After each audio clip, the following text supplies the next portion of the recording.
Ever feel like you're not living up to your full potential, like you're stuck in a cycle of exhaustion and stress? I get it. Hi, I'm Dr. Jess. I'm a physical therapist, and for the past 20 years, I've been focusing on longevity. I've seen this toll that constant stress and poor recovery take on our bodies. There was a time in my life where I was doing everything right. I was working out hard, I was eating well, but I was never truly recovered. I was constantly tired, exhausted, and a little stressed. But one thing I've noticed through diving into the research is that having an approach to recovery that's strategic will change everything. And that's what we're going to cover in this video today. So welcome to the week 3 of our 30-day longevity challenge. In this video, I'm going to be showing you how 4 simple categories of recovery are going to give you what you need to not only feel better, move better, but also live a better life. So first, let's talk about sleep. Did you know that getting 7 to 9 hours of quality sleep every night is one of the most powerful ways to boost your recovery? I've definitely been one to learn this a hard way, especially when I was in undergrad, pulling all-nighters to get papers done. I could never really feel recovered with my workouts that I was doing. So what's the point? And why was that happening? Well, when we sleep, a lot of things are happening that we are not necessarily aware of. So quality sleep is going to get us stronger faster because during exercise, we're going to experience microscopic tears in our muscles. And when those repair, that's what actually gives us the improved strength. So during those deep stages of sleep, we're going to be releasing hormones like growth hormone and other anabolic hormones that actually aid in that muscle repair process. So sleep equals stronger muscles. Also, when we sleep, we're going to have improved hormonal balance. But first, what are hormones? They're just the body's chemical messengers that regulate all sorts of various processes like growth and metabolism, reproduction, mood, and they influence almost every single cell, organ, and function throughout our body. So having improved hormone balance, you got it, it's going to really greatly affect how you recover. So we know that that's going to increase strength, but what happens if we don't have good hormonal balance? Well, we're going to have decreased glucose metabolism, which is going to mean that we're more likely to gain weight. Aren't we trying to move more so we have less weight gain? Well, sleep will help with that. Also, you're going to have decreased testosterone if you don't have good hormonal balance, which is going to make it harder for you to build that muscle. And you're going to have increased circulating cortisol, which is a stress hormone. And so the longer that circulates, we're going to see increases in blood pressure. We're also going to see just weight gain potential and also just overall decreased mood, anxiety, depression, all things that we don't want if we're recovering well. So if you're currently not able to get 7 to 9 hours per night consistently, make one small change to be able to get a little bit more sleep. So that might mean cutting out one extra show. It might mean setting that bedtime reminder on your phone so that you're like, oh yeah, I need to get to bed a little bit earlier. So it could just be one small change that can start to make the difference here. When you're hydrated, your body functions at its best. And why is this? Well, you're going to have improved brain performance. So even mild dehydration, so as little as 2% fluid loss, is going to affect memory, concentration, and your reaction time. You're going to have improved digestive harmony. So when you're hydrated, you're going to be able to get enough fluid in the digestive tract to help break down the fibers that you're eating so that not only can you absorb the nutrients from the food, but you can also eliminate that and move on to that next meal. You're also going to have the potential of decreased joint pain because the cartilage, which is that thing that surrounds the end of your bones and that gives us cushion, is actually made of 80% water. So when we have enough hydration in that cartilaginous space, then we're going to have improved shock absorption and decreased joint breakdown, decreased joint pain. We're also going to have improved temperature regulation. So when we're hydrated, we're going to be better able to sweat. And sweat is not only how we release toxins, but it's how we cool down our body temperature. So if we want to be able to stay out there moving and living our lives to the best, then we have to be able to sweat, which means we have to stay hydrated. We're also going to have improved detoxification. And so what that means is all of the things in our environment that we're exposed to, we need to get rid of those in some way. And how we do this is we sweat it out, we pee it out, we poop it out, or we exhale it. And so when we're dehydrated, we're going to slow down that gut motility. We're not going to pee as much, and we're definitely not going to sweat as much, which is going to lead to that increase of the toxins in our bodies, which kind of breaks things down instead of get rid of them and move on. So last but not least is decreasing headaches. When you're dehydrated, the brain actually shrinks a little and it pulls away from the skull, and that's what creates that dehydration headache. So drink some water, keep that electrolyte balance up, and you'll feel better. Now, 7 to 9 glasses of water might seem like, oh my gosh, that's ridiculous. There's no way I can do that. Start with adding 1 glass of water. So when you wake up in the morning, drink, boom, 1 glass of water, it's going to get that day started off right. And then from there, you'll notice that it's going to be a little bit easier. You're going to notice other points in your day where you can either bring water with you or have it ready to go when you get home. So that way you can pound another glass and keep it going. Next up, we're going to talk about stress. I know we all think stress is like this horrible thing. And in reality, it is if we're in chronic stress, because our body is releasing all of these hormones to like get ready for this fight, but we can't do that all day long.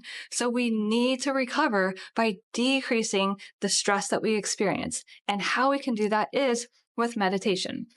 That doesn't mean that we're going to sit and stare at the flame and just make it all go away. It's not that simple. I'm going to share some easy starting points with you. But first, let's talk about what's the why behind it. Well, when we meditate, we're actually going to be stimulating what's called our parasympathetic nervous system, which is our rest and digest nervous system. This is the opposite of the sympathetic nervous system, which is our fight or flight. So as we do our breathing techniques when we meditate, which 5 minutes a day can do wonders for our body, we're going to be decreasing our circulating stress hormones, which cortisol is one of them, which is going to decrease our heart rate. It's going to decrease our blood pressure, and it's going to decrease that muscle tension that we hold. So think of the clenching the jaw, the chronic neck pain that we all get, the tension headaches that we can get.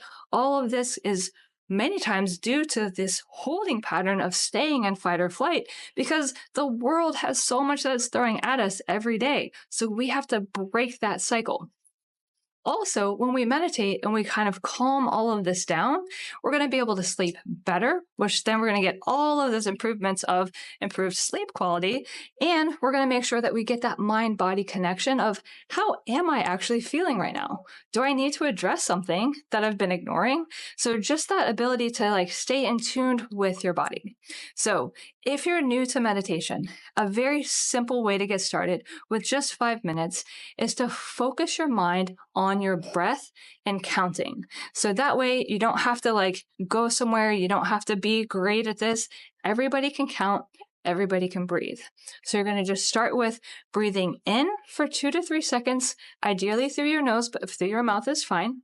And then you're going to breathe out a second longer than you breathe in. So if I breathe in for 2 seconds, I'm going to breathe out for 3 seconds. And then I'm going to challenge myself to increase each of these numbers. So I'm going to breathe in for 3 seconds and then out for 4 seconds. And then I'm going to breathe in for 5, out for 6. And then you're going to get into a rhythm where it's going to be like too much to sustain, but you'll notice when it's like, okay, now I'm able to breathe in for a good 6 or 7 seconds, which is going to delay my inhale. I'm going to delay my exhale. And this is how I'm going to start to calm my respiration rate. I'm going to calm my nervous system, decrease my heart rate, and just let everything kind of come back into a balance. You can do this anywhere. You can do it in an office. You can do it in your room. It's heck, you could go to a bathroom if you're super like stressed out and just breathe for a couple of minutes, and you'll notice everything starts to quiet down. And now you're going to be able to actually focus and concentrate and move on. Doing this at the end of the day before you go to bed can really help calm everything down and get into that deep restorative sleep. And here's the final piece: eating the rainbow. I'm talking about a variety of colorful fruits and vegetables every single day, because we all know that we need to eat protein to build muscle and really make sure that we recover from workouts. But what we don't always appreciate is the value that fruits and vegetables can add to our diets. So, why are they so important? Well, each color of food is going to have a different kind of nutrient benefit, which is going to help us function in different ways. So, the goal is throughout the course of your day, you really want to try and eat the rainbow. So, eat foods of every different color. This might seem hard to do because you're like, I can't have a whole bowl of strawberries and a whole bowl of blueberries and then just this huge salad. The goal is you can combine all of these together. So think in a smoothie, I could have blue fruit, I could have red fruit, I could put some greens in there, I could have some white stuff with bananas. So in one drink, I can really get a whole bunch of things mixed in. The same thing with a salad. Think a soup, you can combine a bunch of different vegetables into a soup. So in one meal, you're getting a pack of nutrients. So now, what do all of these nutrients do for us? Well, think red foods. Well, there's going to be specific pigments in red foods that are going to help us fight free radicals, and they're going to overall help keep our immune system able to get rid of things that could break us down. Think cancer and other illnesses. Whereas orange or yellow foods are going to have a different kind of phytochemical that are going to be helpful. So this is going to be beta carotene, which we know can help with eyes, but it can also help with our cell growth and development, which is going to be different than green foods. Think chlorophyll, and what can that do for us? Well, it's going to help us with fighting cancer and really keeping our immune systems functioning at its highest. And we're also going to have foods that are blue and purple that have powerful antioxidants in them, which are going to help with anti-aging, as well as, again, like things that are bad for us, like forming clots, and our heart health is going to be really supported by these blue and purple fruits. And then finally, last but not least, we downplay sometimes the white and brown because we think like, oh, they don't do a whole lot. They're not colorful. When in reality, these are water soluble pigments that are going to help with fighting inflammation, keeping our cholesterol levels at good, healthy levels, and lowering our blood pressure. So every single color of food does give us really good benefits. So do that challenge of just trying to combine multiple colors on your plate, whether it's in a meal or just, filling your plate, to see if you can truly get the most out of what you're consuming. So now you can see by following these 4 simple steps, you're going to be able to recover better on a day-to-day basis. You'll feel like a new person, stronger and more energized and more focused. I'm here to guide you through this challenge because I know what it's like to not feel great and stuck. But trust me, by focusing on recovery, you'll unlock the best version of yourself. It's not just about living longer, it's about living better. So make sure to subscribe, follow, learn more, and really stay energized on this 30-day challenge.